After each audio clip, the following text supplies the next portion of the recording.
Those and my colleagues can add.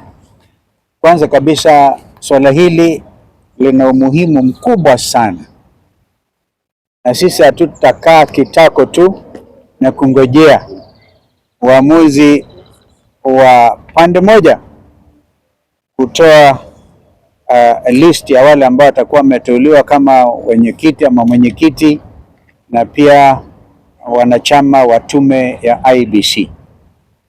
Kama alivyosema dada yangu Martha, tuko tayari kuchukua hatua yoyote ile ambayo tunaonelea ina umuhimu, na hatutakaa tu tungojee. Kwa hivyo kwanza, awamu ya kwanza ni kwamba walifanya ma-interview ya wale ambao walikuwa wanataka kuwa wenyekiti.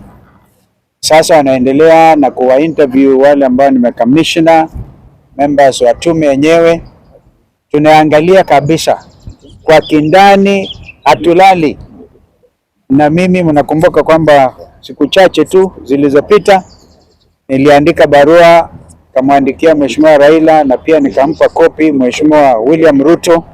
Swala hili ni la sisi zote, haliwezi kuwa swala la upande moja, kwa sababu ikiwa ni upande moja basi Wakenya na dunia nzima itaelewa kwamba hii ni William Ruto Commission, na hii hatuwezi kuruhusu. So I hope I've answered your question. We will not just sit by, we are watching. We are watching, and it is good that, kwa mfano, tunatarajia kwamba the panel yenyewe inaweza ikasaidia Wakenya kusema fulani aliscore 80%, 70%, mambo kama hayo. Uwazi ni lazima liwe swala la uwazi, ili Wakenya wajue kwamba wakijiandaa kwenda uchaguzi na ukuja, whenever that will be, watakuwa na imani kwamba hawa sio watu wa kununuliwa. Kumbukeni yaliyofanyika 2022 when my sister was a running mate ya Raila. Bado Wakenya wengi wana machungu yaliyoonekana wakati huo, ni lazima yakomeshwe. Kipindi hiki, safari hii, we are not leaving anything to chance. We can take two more. We are happy. Tawashukuruni, kama ni hayo tu. I think it's okay.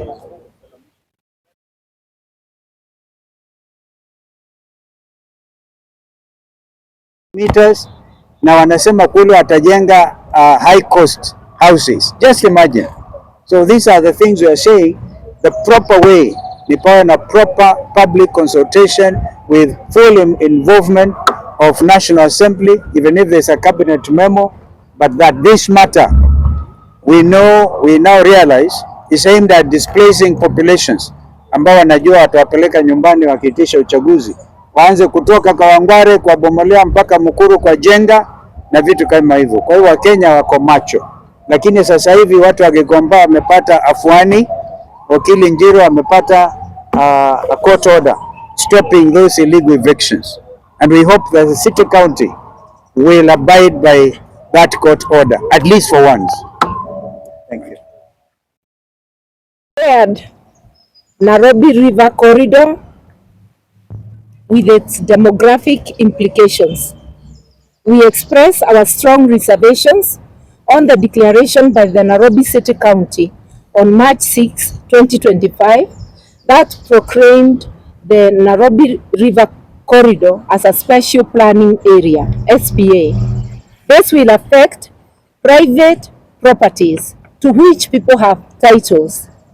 It will affect properties from Naivasha Road to Ruai, including along the tributaries of Nairobi River. We remind the Nairobi City County government that conversion of private property into public land is a function of the National Land Commission, NLC. It is not the function of a county. We question why the county government would attempt to usurp the role of the National Land Commission through this illegal and unconstitutional declaration. In order to make a declaration like this, noting that via the Constitution, rivers and lakes belong to the national government, not to counties.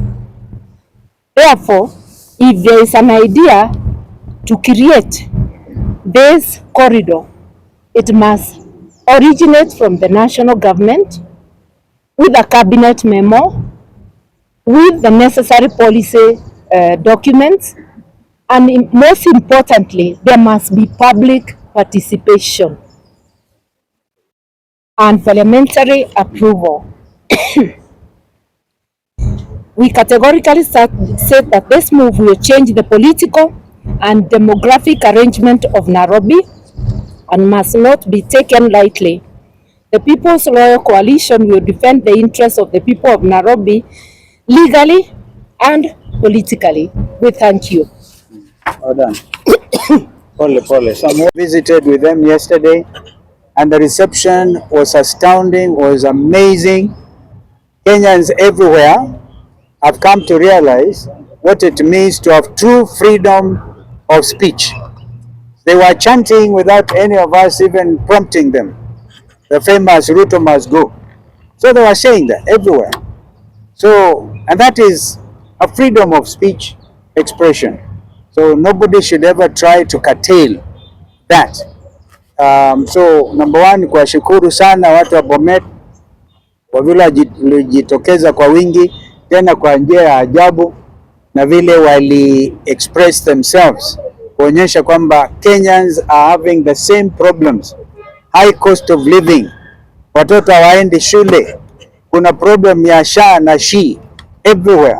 So this is we wanted to say that to thank the people of those three counties of Nyamira, Bomet and Narok.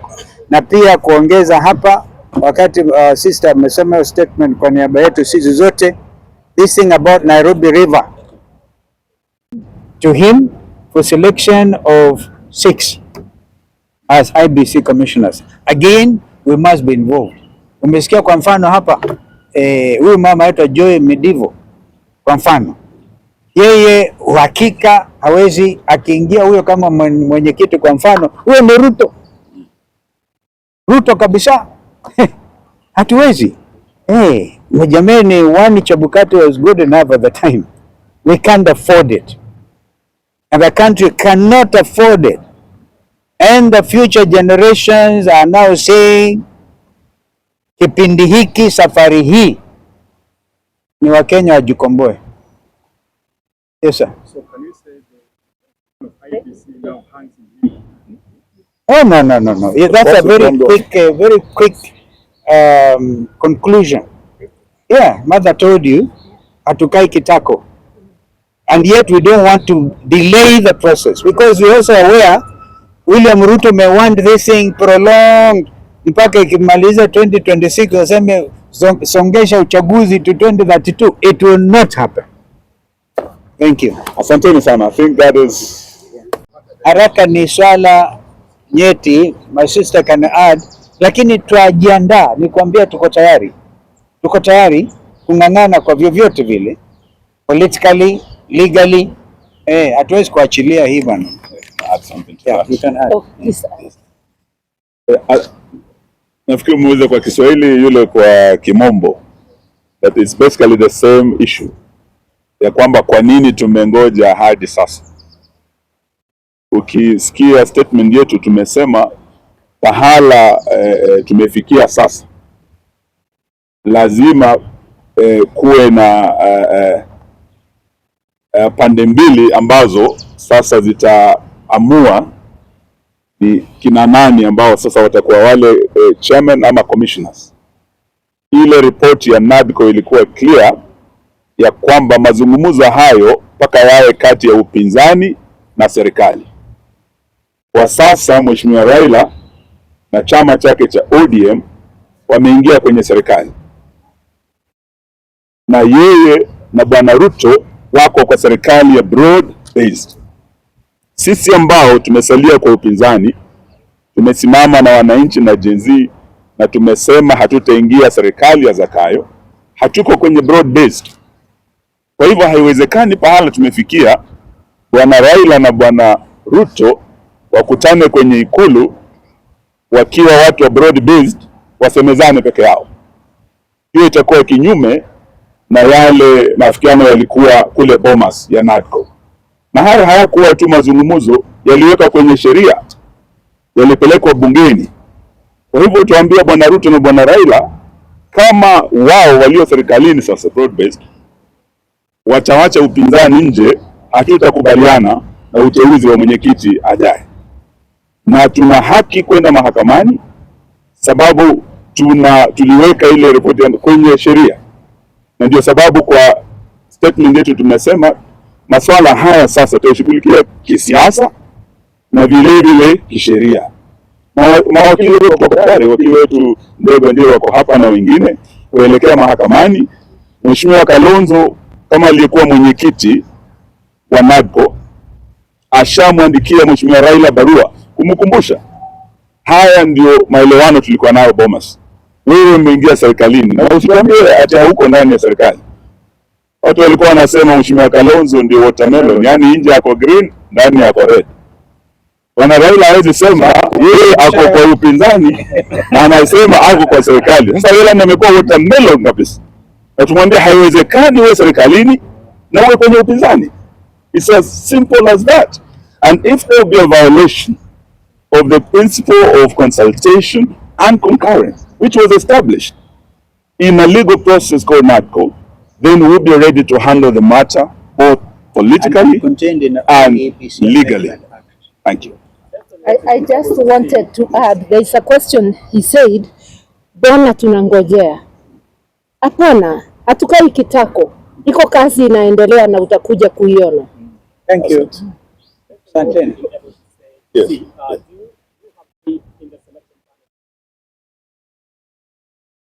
I think you have it.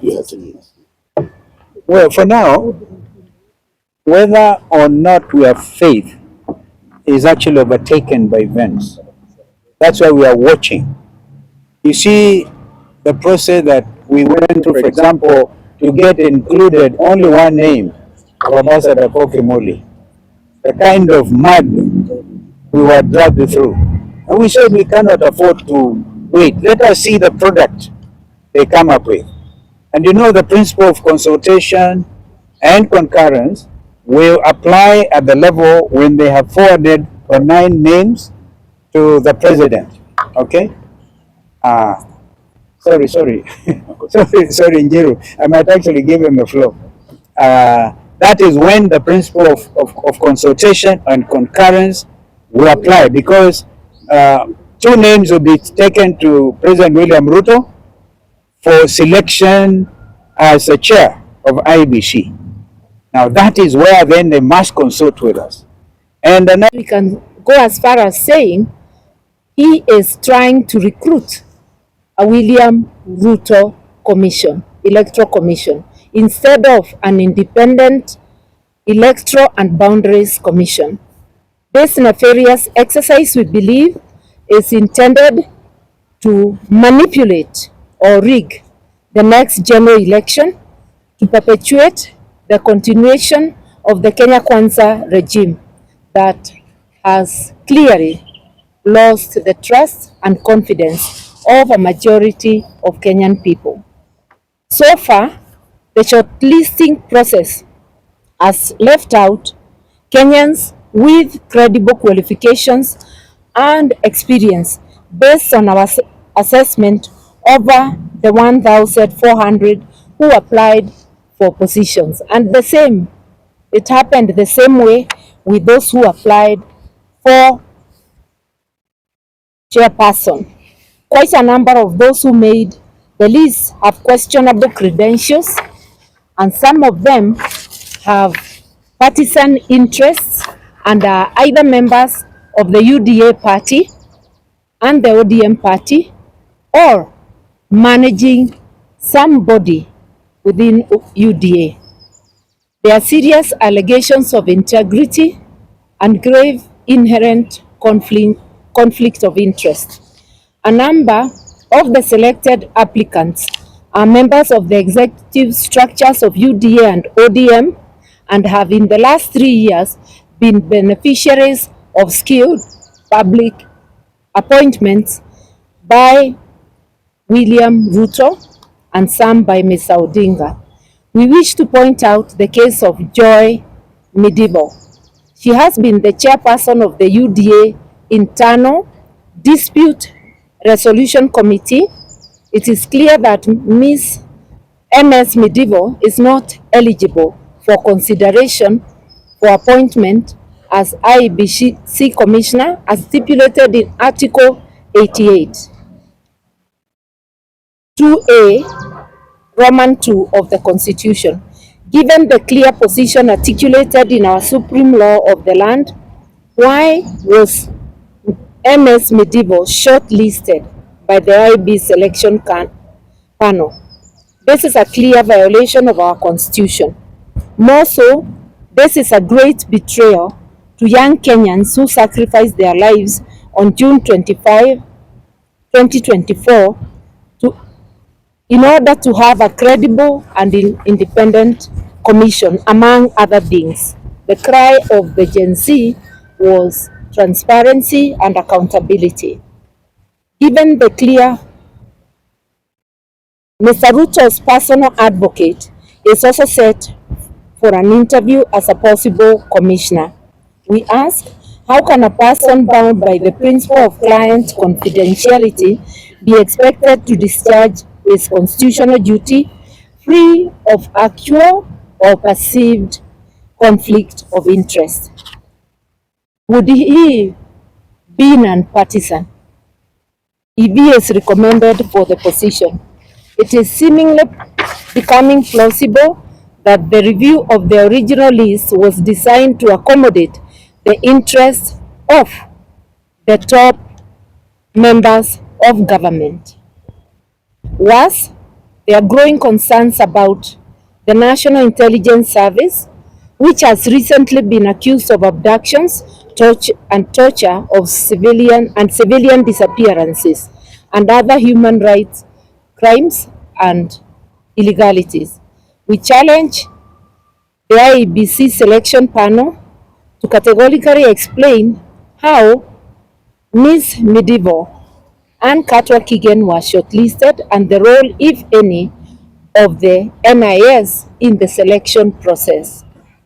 We also urge the panel, I want to add there, and anybody else who has conflict of interest, because there may be others whom we don't know and the public knows. We also urge the panel not to take part in any partisan actions that may pose an existential threat to the well-being of the people of Kenya by undermining electoral justice. And you know, electoral injustice has been a great problem in this country.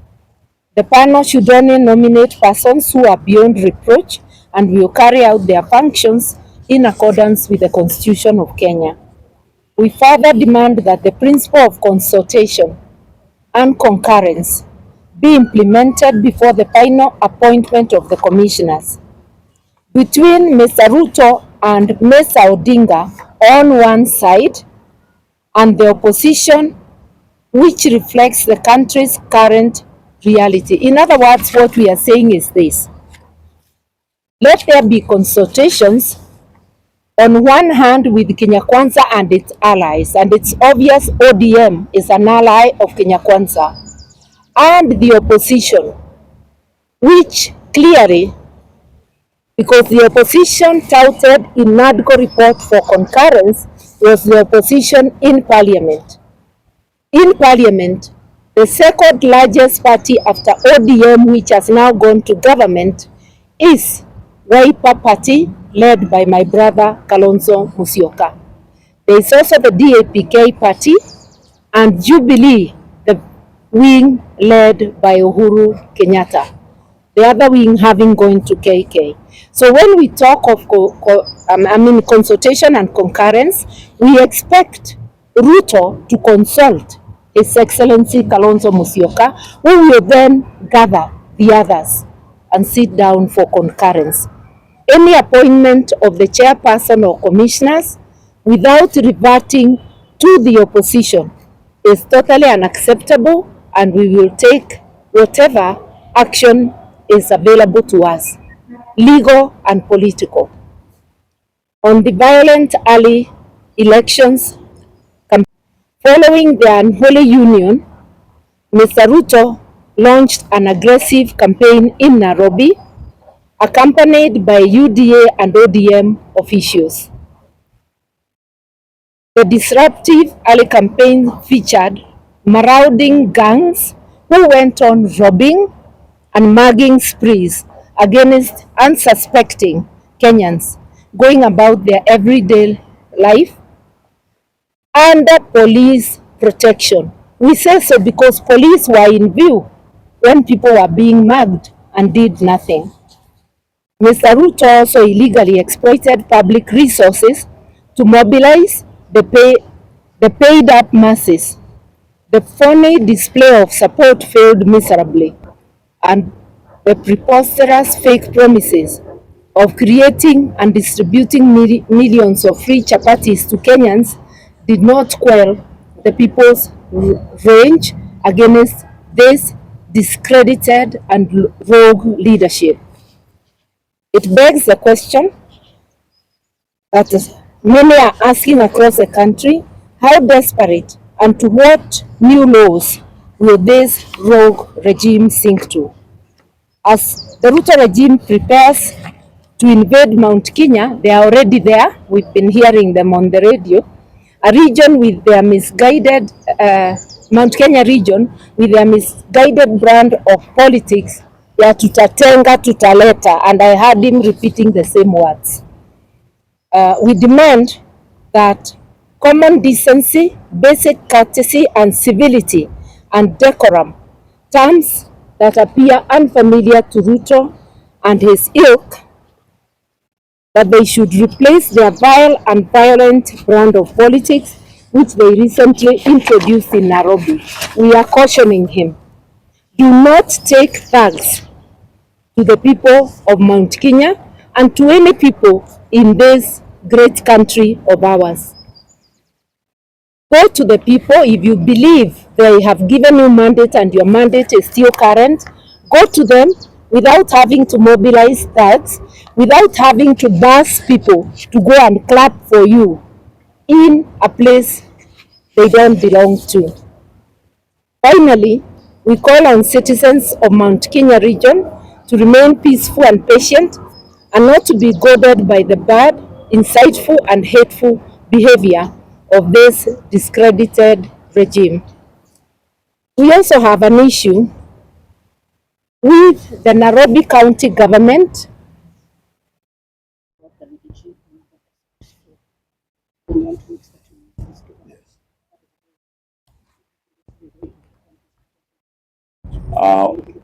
Muko tayari?